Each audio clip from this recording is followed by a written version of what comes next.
जय शनिदेव। श्री शनि पुराण।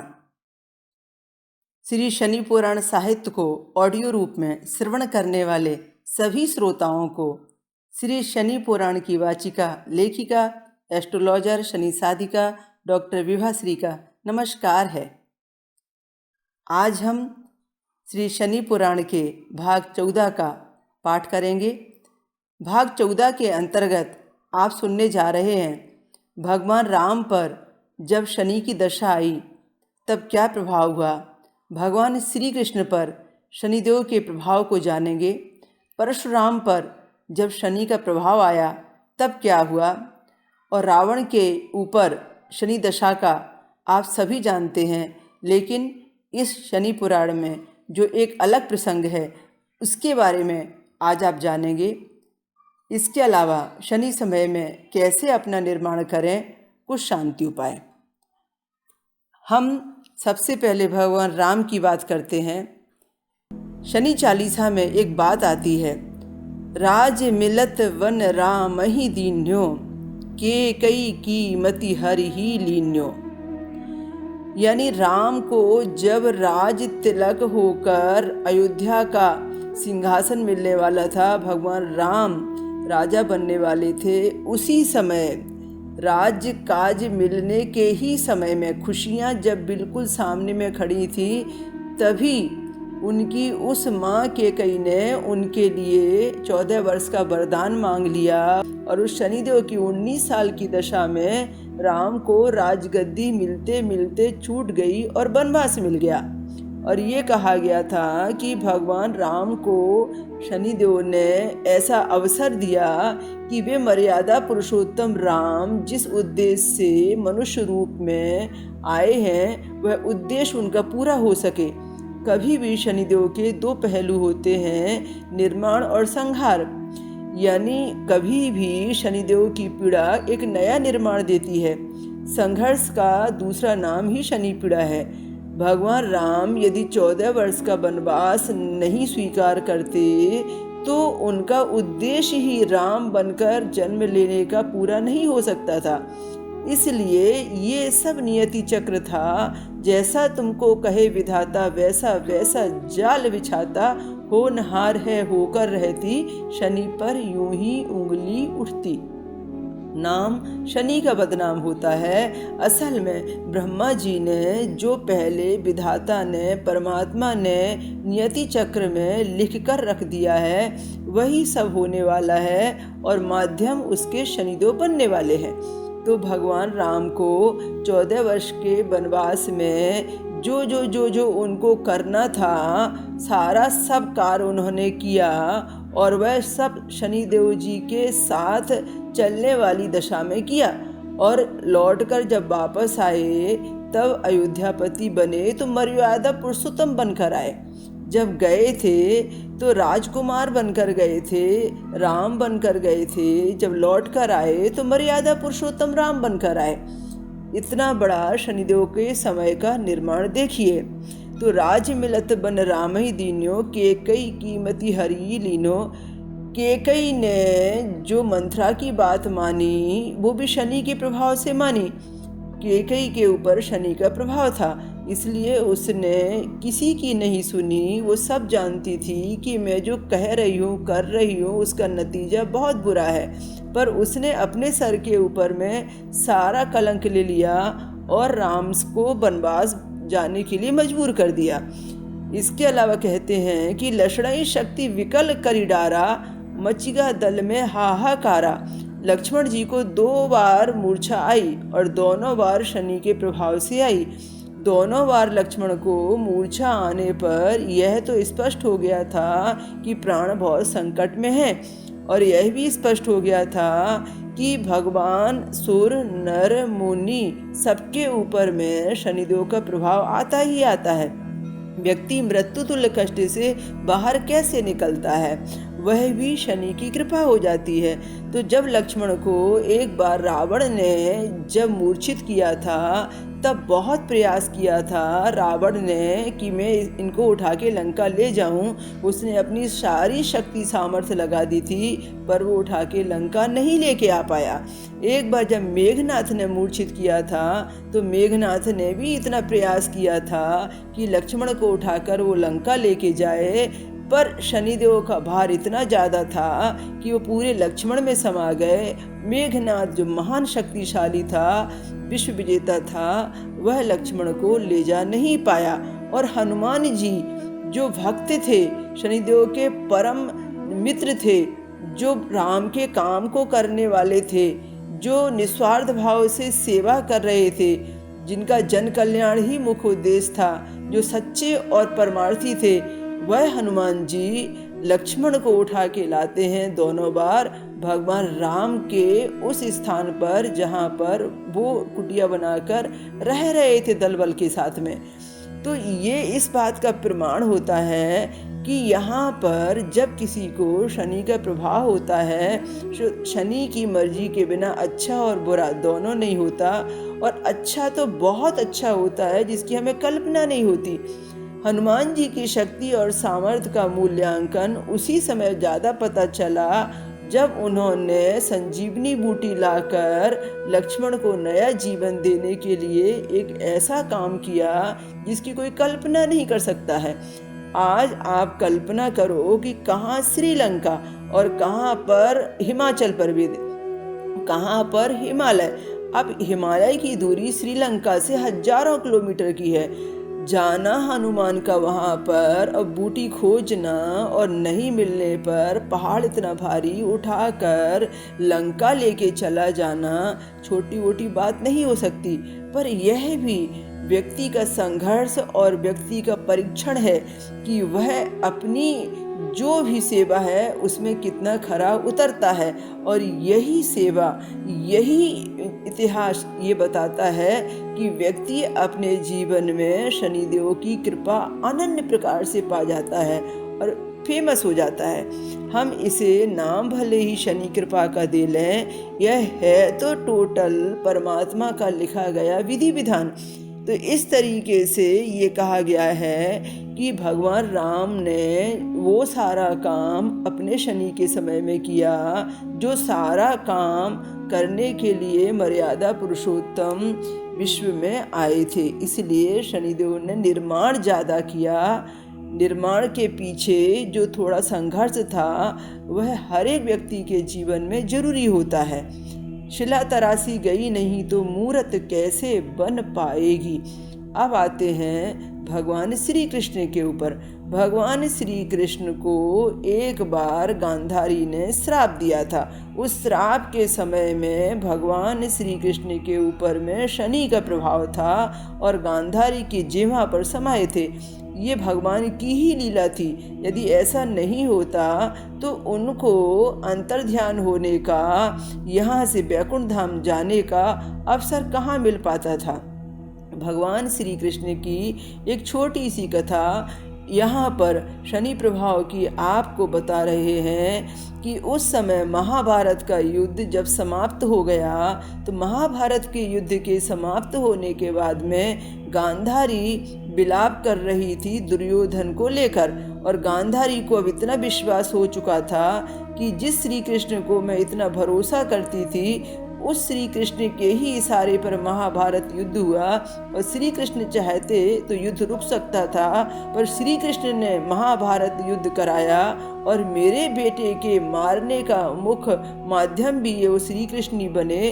तो गांधारी जो श्री कृष्ण को बहुत मानती थी और श्री कृष्ण जो गांधारी को भी माँ के जैसा मान देते थे, उस समय पुत्र वियोग से परेशान होकर, दुखी होकर उसने श्री कृष्ण को जब वो सांत्वना दे रहे थे तब ये श्राप दिया कि हे श्री कृष्ण, जिस प्रकार मैं अपने पुत्र वियोग में रो रही हूँ, जिस प्रकार से मेरे कुल का विनाश हुआ है, जिस प्रकार से मेरा सारा वंश उजड़ गया, मेरा श्राप है तुमको कि आज से ठीक 36 वर्षों के पश्चात ऐसे ही तुम्हारे यदुवंश में खूब झगड़े होंगे, खूब महाभारत होगा और आपसी झगड़ों में और आपसी विवाद में जैसे ये महाभारत में ये सब उजड़ गया है, वैसे ही तुम्हारा यदुवंश उजड़ जाएगा और यदुवंश अपनी मनमानी करने की वैसी ही सज़ा पाएगा जैसी सज़ा आज कौरवों को मिली है। और ये भी कहा वही तुम्हारे जीवन का अंतिम समय होगा, ये मेरा श्राप है। श्री कृष्ण भगवान ने धन्यवाद दिया था उस समय गांधारी को और ये कहा था, हे माते, आपका श्राप मेरे सिरधार है, मैं आपके श्राप का स्वागत करता हूँ। और इतना कहा कि मैं इसके लिए ही तो इंतजार कर रहा था कि आपने तो मेरी सहायता की है। और इसके बाद में ठीक 36 वर्ष के बाद में कुछ ऐसा फिर से प्रसंग आता है जब फिर से एक बार शनिदेव का समय आता है और यदुवंशी भी प्रभावित होते हैं, श्री कृष्ण भी प्रभावित होते हैं। उस समय द्वारिका में द्वारकाधीश रहा करते थे। द्वारिका में सब आनंद मंगल था। यदुवंश बहुत बलशाली हो गए थे। उनके बल को लेकर देवता भी चर्चा करते थे। उनके बलशाली होने के नाम से, उनके धनवान होने के नाम से, ऐश्वर्यशाली होने के नाम से, श्री कृष्ण का संरक्षक होने के नाम से पूरे यदुवंश की मनमानी इतनी ज़्यादा हो गई थी कि लोग परेशान होने लगे थे। एक बार वहाँ पर विश्वामित्र जी, नारद मुनि और दुर्वासा ऋषि भगवान से मिलने के लिए द्वारिका पधारे। घटना उस समय की है जब वो तीनों लोग ये पूछने के लिए पधारते हैं कि हे प्रभु, अब मृत्यु लोक में और कितने दिन आप उनको रुकना है, कब वैकुंठ धाम आगमन होगा। यह संदेश पाने के लिए वो चारों लोग सब पधारते हैं, ऋषि मुनि, और भगवान मिले उसके पहले ही यदुवंशियों में उनका जो पुत्र था श्री कृष्ण जी का, शाम समेत, उसने अपने साथियों की टोली बनाई और एक ठिठोली उसको सूझी कि क्यों न विश्वामित्र और दुर्वासा ऋषि के साथ में ठिठोली की जाए, क्योंकि वो सब मनमानी किया करते थे और भगवान की कोई भी बात सुनने को राजी नहीं थे। वे दुर्वासा ऋषि के पास विश्वामित्र के साथ ठिठोली करने के लिए पहुँचे तो पुत्र शाम समेत ने एक स्त्री का रूप धारण किया। उस स्त्री के रूप में उसने अपने पेट को बड़ा किया और गर्भवती जैसा उसने श्रृंगार किया। उसके साथी साथ में गए और दुर्वासा ऋषि से बोले, ये गर्भ से है महिला, तुम बताओ इसके पेट में क्या है। और उनके साथ में हंसी मजाक करने लगे, तुम्हारा आशीर्वाद लेने के लिए गर्भवती महिला आई है। दुर्वासा ऋषि ने ध्यान किया और वो सब समझ गए। दुर्वासा ऋषि उस मजाक से तिलमिला गए। उन्होंने श्राप दिया कि इसके गर्भ से मूसल ही निकले और वो मूसल पूरे यदुवंश को नाश करने का कारण बने, ये मूसल को जन्म देगी। सब परेशान रह गए। वह शाम समेत घबरा गया। जैसे ही वो शाम समेत वहाँ से भागकर महल की तरफ जाता है तो जब वो देखता है तो उसका पेट अपने आप बड़ा होता चला जा रहा है। और जब पेट बड़ा होता चला जा रहा है तो उसके अंदर उसे लगता है कि कुछ तो इसके अंदर में हो गया है। वह उस समय जो कंस के पिता हैं उग्रसेन जी, उनके पास जाता है और उग्रसेन से कहता है कि आप मुझे बताएं कि मैं इसका क्या करूं। मथुरा के राजा कंस उग्रसेन उस समय द्वारका आए हुए थे। उन्होंने देखा कि इसके अंदर तो मूसल हो गया है, वाकई में इसके पेट के अंदर मूसल हो गया है, क्योंकि उनको भी ध्यान से इतना पता चल जाता था कि क्या होने वाला है। उन्होंने कहा सबसे अच्छा ये है पेट से मूसल निकाला जाए, बुलाया जाए वैद्यों को और उसके बाद में मूसल के पूरे पाउडर बना दिए जाएं, टुकड़े कर दिए जाएं और उन सारे टुकड़ों को समुद्र में प्रभावित कर दिया जाए। जब मूसल ही नहीं रहेगा तो मूसल यदुवंश के विनाश का कारण कैसे बनेगा। इसलिए उन्होंने उस मूसल का चूरन बनाकर टुकड़े करके समुद्र में बहा दिया। अब उसके बाद में उस समुद्र के अंदर में मछलियां रहा करती थी। एक मूसल के ज़्यादा बड़े टुकड़े को एक बड़ी मछली ने निगल लिया। मछुआरा वहाँ पर हमेशा ही जाता था, मछलियाँ पकड़ता था। उस दिन उसके जाल में बड़ी मछली आ गई और लेने वाला भी एक बहेलिया आया, आखेटक आया, उसने मछली को खरीद लिया। वो जब अपने घर में मछली को लेकर गया तो मछली के अंदर से, मछुआरे के यहाँ से लाई मछली में लोहे का एक टुकड़ा निकला। उसको बहुत पसंद आया वो लोहे का टुकड़ा। बहेलिये ने अपनी जो तीर कमान की नोक थी उसके ऊपर लगा लिया। अपने तीर के ऊपर में वो मूसल वाला लोहा जो मछली के गर्भ से निकला था, पेट से निकला था, उसमें उसने लगा लिया। इसके बाद में यदुवंशी लोग मनमानी करते करते इतना ज़्यादा आगे बढ़ चुके थे कि उन्होंने शराब पीना भी शुरू कर दिया था। मदिरा पान के वो इतने आदी हो गए थे कि मदिरा पान ने उनकी बुद्धि भ्रष्ट कर दी थी।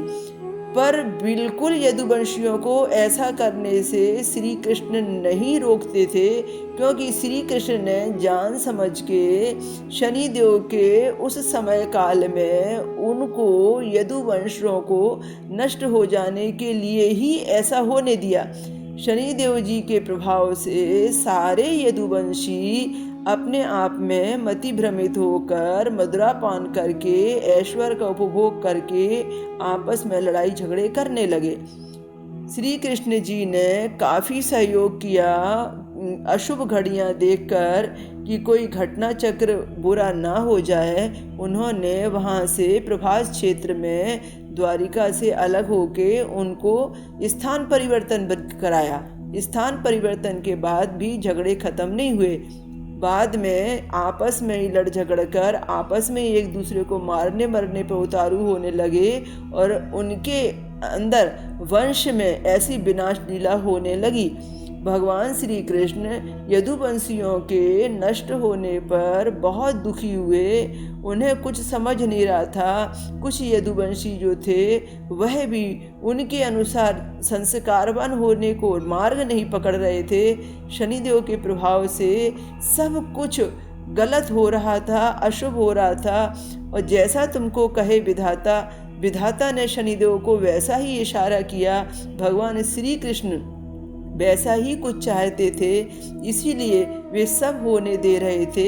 एक बार वह शांत मन से वहीं गुजरात में पीपल के पास में, पीपल के नीचे में, वहीं द्वारका के क्षेत्र के आगे प्रभास एरिया में बैठे और उन्होंने वहाँ पर दाहिने पैर पर बायां पैर रखकर वो ऐसे बैठे जैसे विश्राम की मुद्रा में बैठे हों। उन्होंने पूरा तेज अपने ऊपर समेट लिया और चारों तरफ अंधकार सा हो गया। उस समय वही बहेलिया आया जिसने मछली के अंदर का लोहा लगाया था अपने कमान के ऊपर, और वह बहेलिया ऐसा कहा जाता है कि पूर्व जन्म में बाली था, जिसको भगवान राम के स्वरूप में भगवान श्री कृष्ण ने उसे छल से मारा था। तो वही बाली इस रूप में बदला लेने के लिए भगवान श्री कृष्ण के लिए आया आखेटक बनकर। और उस बहेलिये ने देखा बहुत खूबसूरत हिरण का मुख दिखाई दे रहा है। बहुत दूर से भगवान श्री कृष्ण का पंजा उसे अलग से दिखाई दिया, चमकता हुआ। उसे लगा यह तो हिरण है। उसने दूर से तीर फेंका तो भगवान श्री कृष्ण के पैर में लगा। वह भगवान श्री कृष्ण के पैर में लगने का कारण वही शनिदेव का सबसे बड़ा प्रभाव था। जिस समय उनको यहाँ से अंतर्ध्यान होना था और बैकुंठ धाम की वापसी होनी थी, तो उस समय भी यह श्रेष्ठ कार्य ऐसा ही होना तय लिखा था। और भगवान श्री कृष्ण अंतर्ध्यान हो गए और उनका निर्वाण हो गया। तो इस प्रकार से भगवान श्री कृष्ण के ऊपर में भी शनिदेव का प्रभाव आया और उन्होंने भी शनिदेव के उस प्रभाव को संघर्ष के साथ में पूरा कर्म भोग के साथ भोगा। उस समय महिष्मति नरेश हुआ करते थे, जिनका नाम कार्तिवीर्य अर्जुन हुआ करता था।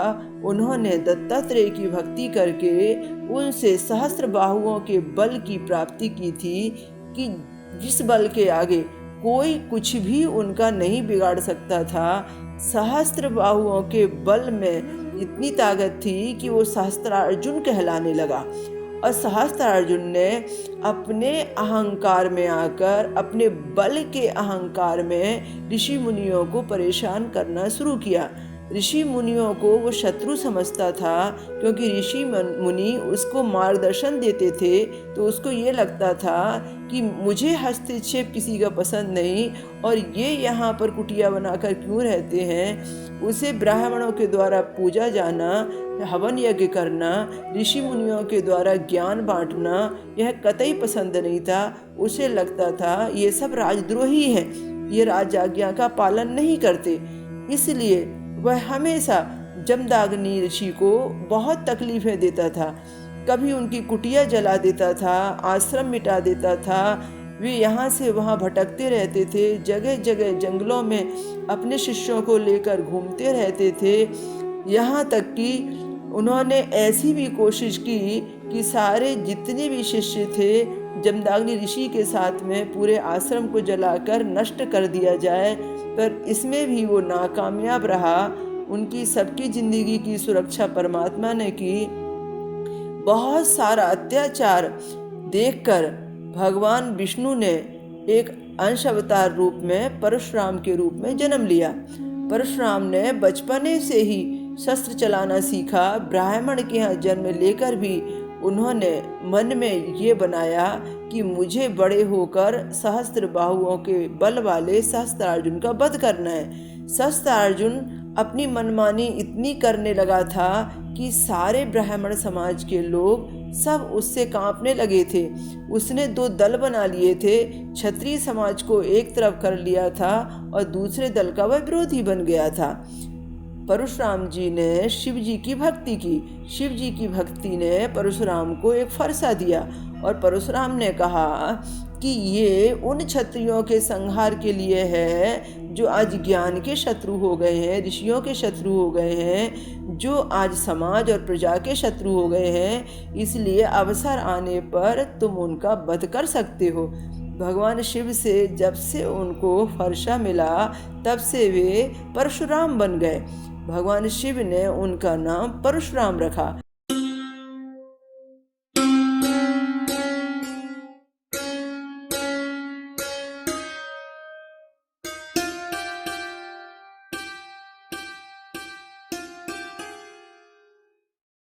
बार बार महिष्मती नरेश सहस्त्रार्जुन जमदाग्नि के यहाँ पर पहुँच जाता और बार बार तरह तरह की उनको यातनाएं देता। एक बार तो उसने उनकी कपिला गाय को ले जाने के लिए हठ किया। जमदाग्नि ऋषि के पास में एक ऐसी कपिला गाय थी जिस कपिला गाय से वो पूरे आश्रम को चलाते थे। जो भी कपिला गाय से मांगा जाता था, गाय के आशीर्वाद से वो चीज़ खाने पीने से संबंधित, अन्न से संबंधित, पकवान से संबंधित प्राप्त हो जाया करती थी। जब जमदाग्नि ऋषि के यहाँ पर उसने उस गाय को देखा तो उसने सोच लिया कि मैं इस गाय को यहाँ से लेके जाऊँगा। उसके पुत्र एक बार वेश बदलकर जमदाग्नि ऋषि के यहाँ पर गए और ये सोच के गए कि वो गाय को लेकर आएंगे। ऋषि के यहाँ जाने के बाद में उन्होंने रेणुका से ये कहा, हमें बहुत भूख लगी है, हमें खाना चाहिए। रेणुका उनको पहचान गई और ये कहा कि आपके मांगने के इस समय के परिवेश से मैं समझ गई कि आप कहीं ना कहीं से पधारे राजकुमार हैं साधु के वेश में, पर आपने भोजन मांगा है तो मैं भोजन की व्यवस्था जरूर करूँगी। रेणुका ने और जमदाग्नि ऋषि ने उनसे आग्रह किया कि आप पधारें, हम आपको अतिथि सेवा और भोजन की व्यवस्था करते हैं। यहाँ पर जो कपिला गाय थी उससे आग्रह किया और कपिला गाय ने 56 भोजन लाए और भोजन को खिलाया जब राजकुमारों को, तो राजकुमारों ने कहा कि हमें ये गाय चाहिए, और अपने पिता से जाकर कहा हमें वो गाय चाहिए। फिर सहस्त्रार्जुन गया दल बल के साथ में और उसने कहा इस गाय को खोल लो, इसे मेरे महल में लेके जाओ। जब गाय को ले जाने लगे तो ऋषि ने बहुत उनके साथ में वाद विवाद किया, बहुत झगड़े किए, पर उन्होंने ऋषि की बात एक भी नहीं सुनी और गाय को खोलकर वो अपने तरफ ले जाने के लिए तैयार हो गए। ऐसा विवाद काफ़ी बढ़ गया था। इसके पहले एक घटना और हो गई। वह घटना ऐसी थी कि सहस्त्रार्जुन ने रेणुका से कहा तुम झगड़े मिटाना चाहती हो तो तुम मेरे पास में राजमहल में आओ, बैठकर सलाह मशवरा कर कर कोई रास्ता निकल जाएगा। हो सकता है कि मैं तुम्हारे इधर आश्रम के क्षेत्र में आना बंद कर दूं या जमदाग्नि ऋषि को तकलीफ देना बंद कर दूं। रेणुका ने साधारण तरीके से एक बात सोची कि यदि कोई बिगड़ा व्यक्ति सुधर सकता है, यदि किसी के अंदर में संस्कार आने की संभावना है और ऐसा करने से सारे ऋषियों की जिंदगी बचती है, आश्रम की सुरक्षा होती है, तो एक बार प्रयास करने से कुछ बिगड़ता नहीं है। जबकि जमदाग्नि ऋषि समझ चुके थे कि रेणुका कितना भी प्रयास कर ले वह सहस्त्रार्जुन को नहीं बदल सकती, पर रेणुका को भरोसा था कि यदि वो एक बार सहस्त्रार्जुन के पास जाएगी तो शायद कुछ उसका हृदय परिवर्तन कर दे। रेणुका इनके आदेश से चली गई सहस्त्रार्जुन के पास में। सहस्त्रार्जुन ने रेणुका के साथ में बहुत गलत व्यवहार किया। उसकी नज़र रेणुका के प्रति ठीक नहीं थी। रेणुका ने अपनी प्रतिष्ठा और सम्मान बचाकर वहाँ से वापस आने के बाद में देखा कि यहाँ काफ़ी देर हो गई थी। जमदाग्नि ऋषि उनका इंतज़ार कर रहे थे, भोर होने वाली थी। ऋषि को रेणुका के इतनी देरी बाद आने के बाद में रेणुका से बहुत सारे सवाल जवाब पूछने का अवसर मिल गया।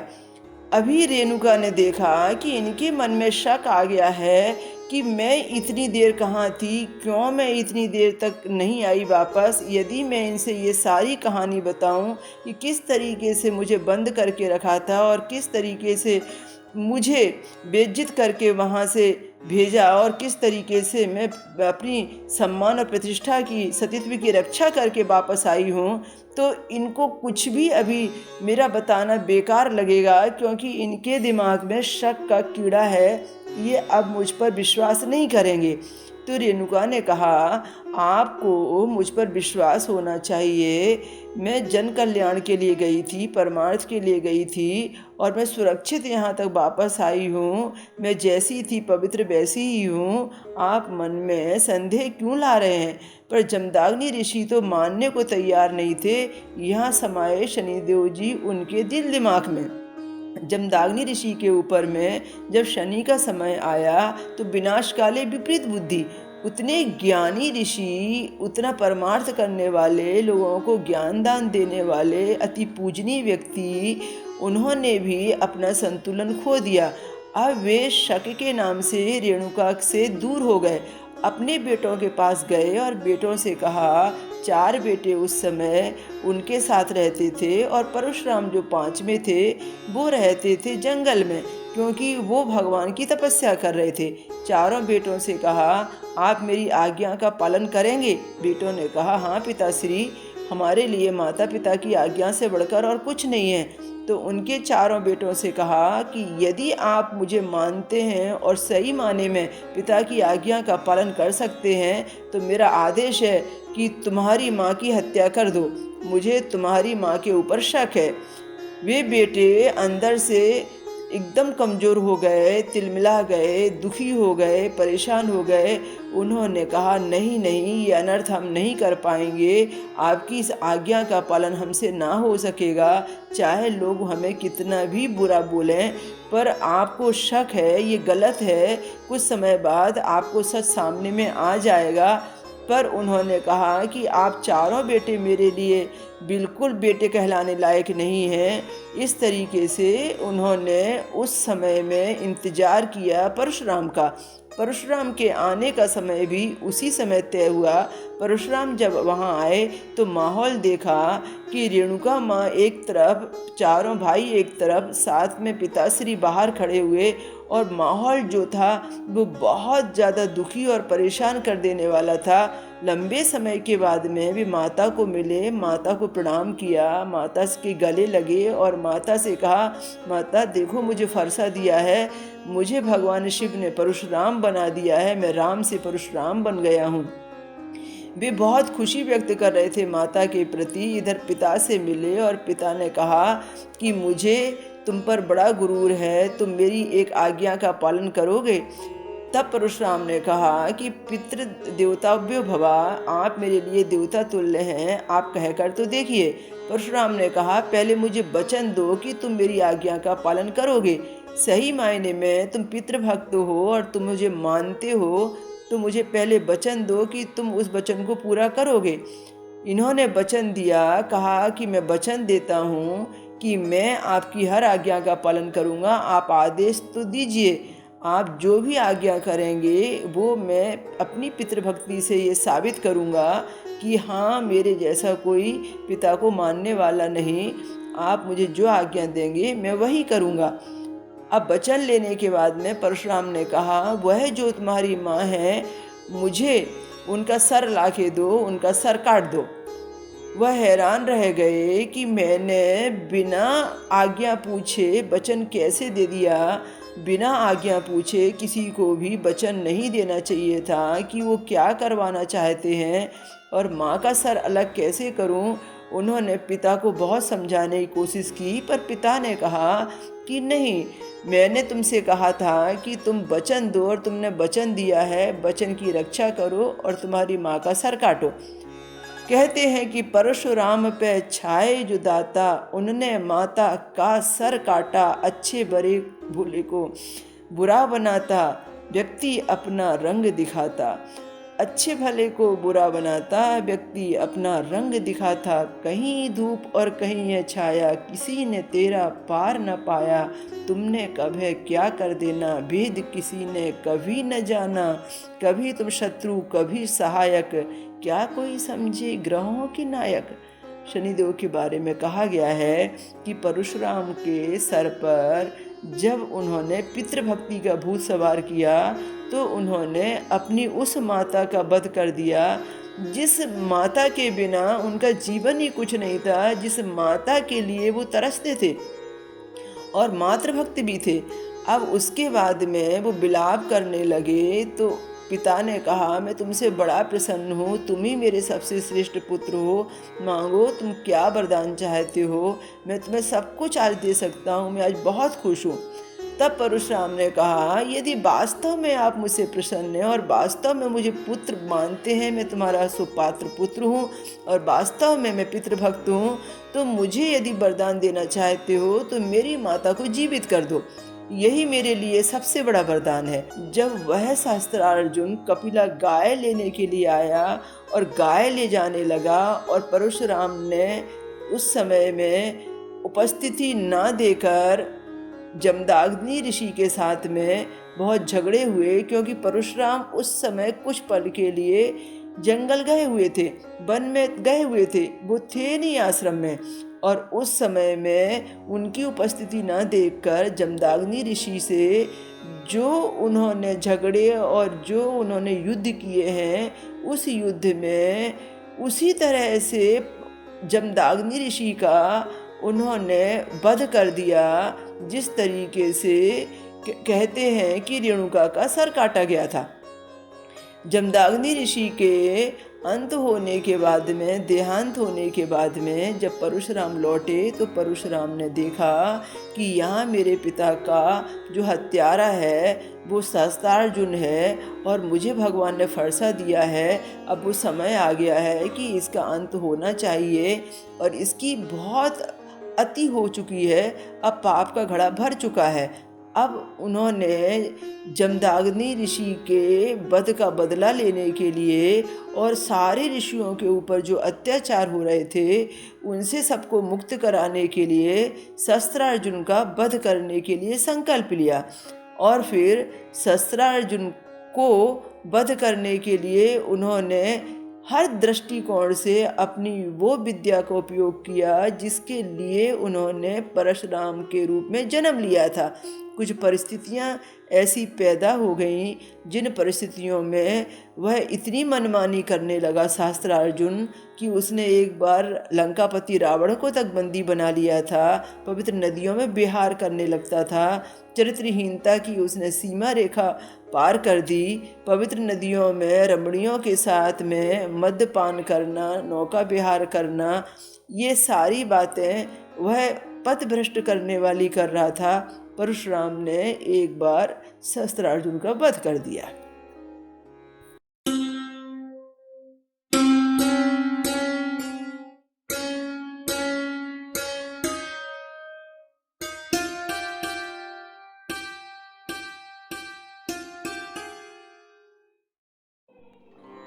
शिव पुराण में एक प्रसंग आता है कि सोने की लंका रावण को कैसे मिली। सोने की लंका रावण की तो नहीं थी, पर लंका उसके पास आई कहाँ से। एक बार माता लक्ष्मी जी भगवान विष्णु के साथ में पार्वती माँ को मिलने के लिए कैलाश पर्वत आई। वहाँ माता पार्वती को उन्होंने ये शिक्षा दी कि तुम इतनी बड़ी राजा की बेटी हो और तुम यहाँ पर्वत पर रहती हो जहाँ रहने के लिए महल भी नहीं है। देखो मेरा वैभव कितना है, तुम्हारे पास तो यहाँ कुछ भी नहीं है। तुम भोले शंकर से कहती क्यों नहीं कि वो तुम्हारे लिए भी एक बहुत खूबसूरत अच्छा सा महल बना दे। और उनको ये बोलकर चली गई। माता पार्वती ने एक बार हठ ठाना शिव शंकर से। उन्होंने कहा कि मुझे तो रहने के लिए एक बहुत खूबसूरत महल चाहिए। शिव जी ने बहुत समझाने की कोशिश की, तुम तो महलों को छोड़कर तप कर कर मेरे पास आई हो, तुम्हें और मुझे महलों की क्या आवश्यकता। पर नहीं, पार्वती ने जिद की कि मुझे तो एक ऐसा महल चाहिए जो अभी तक किसी के भी पास में ना हो, मुझे ऐसा महल बना के दो। विश्वकर्मा जी को बुलाया शिव जी ने और विश्वकर्मा जी से कहा और कुबेर से कहा कि एक सोने का बहुत खूबसूरत महल तैयार कर दो और उस महल को इतने सुंदर तरीके से बनाना कि वो चारों तरफ से अभेद्य हो और कोई भी व्यक्ति वहाँ पर पहुँच ना पाए। और यह भी कहा कि वह ऐसा हो कि उससे अच्छा खूबसूरत कोई दूसरा महल ना हो और सोने का हो। कुबेर ने विश्वकर्मा जी ने उनकी आज्ञा का पालन कर कर एक सोने का बहुत खूबसूरत महल बना दिया।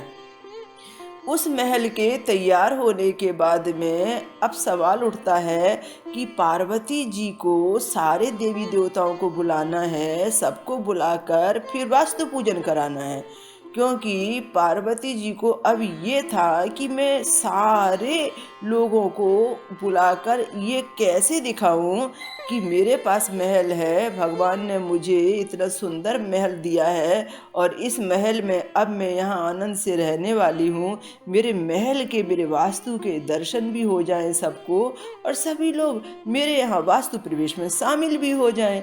अब ये मन में उनके भाव आ गया। कहते हैं कि देव दिखावा कौन करेगा, यानी अब ये दिखावे की बात आ गई।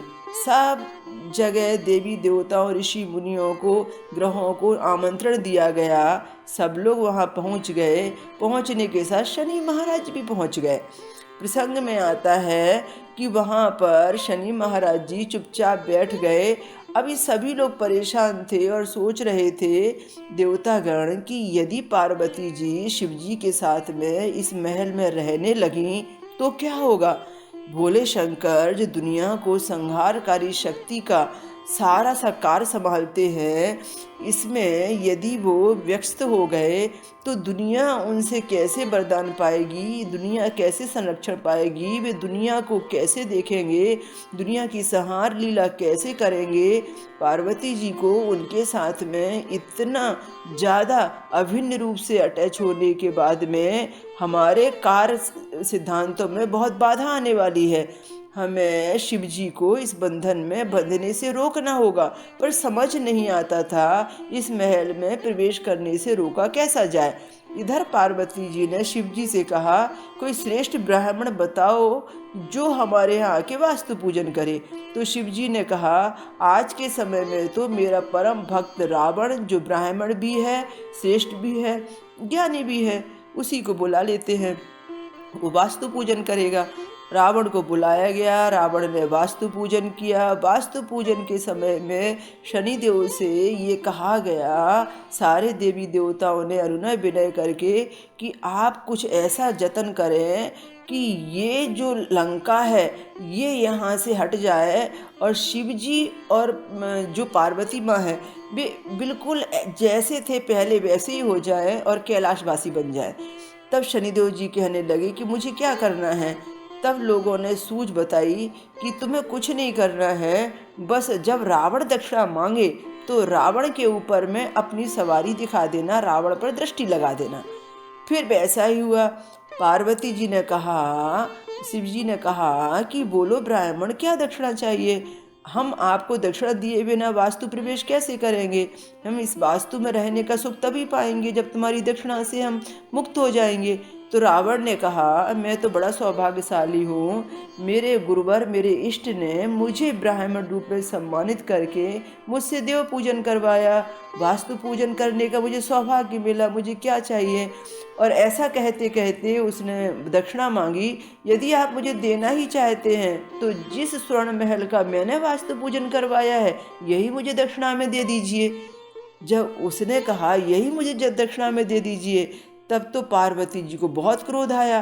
पार्वती ने कहा, ब्राह्मण, तुम्हें तुम्हारी मर्यादा को ध्यान रखना चाहिए, तुमने मर्यादा का उल्लंघन करके आज अपने यजमान से वो मांगा है जिसके लिए तुम्हें हक नहीं दिया जाता, जो तुम्हारी पात्रता नहीं है।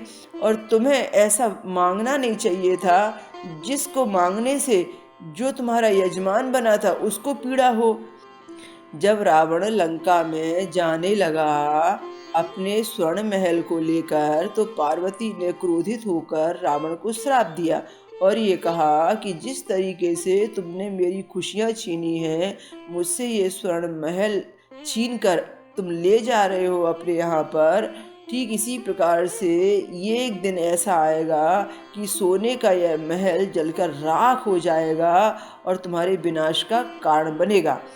और इस तरीके से कहते हैं कि रावण के ऊपर शनि का प्रभाव था और इधर शिवजी और पार्वती को उस महल में नहीं रहने देना था। सभी देवताओं के कहने से ये कार्य शनिदेव ने किया कि पार्वती जी के शिव जी के ऊपर में प्रभाव डालें और वो उस महल में न रह पाएं। शनिदेव ने उस समय रावण की लंका को जलवाकर राख कर दिया शनि दृष्टि से, जब रावण के कुकर्मों का पाप का घड़ा भर गया और वही लंका जो पार्वती के श्राप के साथ गई थी, माँ पार्वती के श्राप के नाम से जलकर पूरी की पूरी राख हो गई। तो कहते हैं, 1 लाख पूत 1.25 लाख नाती, ता रावण के दिया न बाती। तो रावण वंश विहीन हो गया। तो इस तरीके से हमने रावण पर शनि की दशा का प्रभाव देखा। रावण की गति मति बोराई, रामचंद्र सो बैर बढ़ाई, दियो कीट करी कंचन लंका, बजी बजरंग वीर की डंका। ये कहा गया है शनिदेव के 40 में। अब हम शनि समय में कैसे अपना निर्माण करें और कैसे शांति विधान करें, इसके लिए छोटा सा उपाय। हमें चाहिए कि हम शनि समय में अहंकार से बचें। यदि हमने रावण के जैसा या अपनी बहुत बड़ी श्रेष्ठता का अहंकार अपने ऊपर में थोप लिया, तो जो विनाश अहंकार कराता है शनि के समय में, वो विनाश कोई युद्ध नहीं करा सकता। अहंकार को ही शनि पीड़ा लगती है। इसलिए हमें कोशिश ये करनी चाहिए कि सबसे ज़्यादा हम अपना निर्माण करें, दूसरों का नहीं। अहंकार को नज़दीक न आने दें। न हमें अपनी खूबसूरती का अहंकार हो, न धन का अहंकार हो, न संतति का अहंकार हो, न अपने ऐश्वर्य का अहंकार हो, न हमें पद का अहंकार हो। हमें किसी चीज़ का भी अहंकार भूले से नहीं आना चाहिए। हर समय हमें बचकर ही रहना चाहिए। हमें अपने निर्माण पर इतना ध्यान रखना बहुत ज़रूरी है। इसके अलावा हमसे कोई भूल हो जाती है तो लंबे समय तक उसे नहीं रखना है। हमें अति शीघ्र माफ़ी मांगकर, क्षमा मांगकर उस बात को वहीं की वहीं ख़त्म करना है। और जो गलती हम किसी और को सज़ा देने के लिए कर रहे हैं, हमें याद रखना है कि वही गलती रिपीट होकर हमारे ऊपर में आने वाली है और हमें दंड मिलेगा। तो इस तरीके से हमें भूले से भी किसी के अहित के बारे में नहीं सोचना चाहिए। वैसे किसी को भी शनि का समय चले तो सबसे अच्छा हवन यज्ञ का एक वृतांत होता है कि यदि कोई व्यक्ति किसी भी मंत्र के 1.25 लाख जाप करता है, जैसे शनिदेव का बीज मंत्र है ओम शम शनिश्चराय नमः, यदि इसका भी 1.25 लाख जाप करता है, या शनिदेव का पौराणिक मंत्र है नीलांजन समाभासम रविपुत्रम यमार्गजम छाया मार्तंड संभूतम तम नमामि शनिश्चरम, इसका भी यदि कोई 33,000 बार पाठ करता है या 1.25 लाख पाठ करता है, जो चल रहा है समय उसकी कठिनाई को ध्यान में रखते हुए, तो जाप खत्म होने के बाद में उसका जो 10वां हिस्सा है, जो दशांश है, उतने मंत्रों का उस व्यक्ति को तिल से हवन करना चाहिए। तिल काली जो होती है उसमें जौ मिलाकर, उसमें थोड़ा सा घी मिलाकर, चावल और शक्कर मिलाकर चारू समिधा बनाकर भी हवन किया जाता है, और तेल में तिल मिलाकर भी हवन किया जाता है। तो इस तरीके से ये छोटे से शांति विधान हमें शनिश्चरी अमावस्या के समय दीपावली के दिन करने से बड़ा लाभ मिलता है। जय शनिदेव।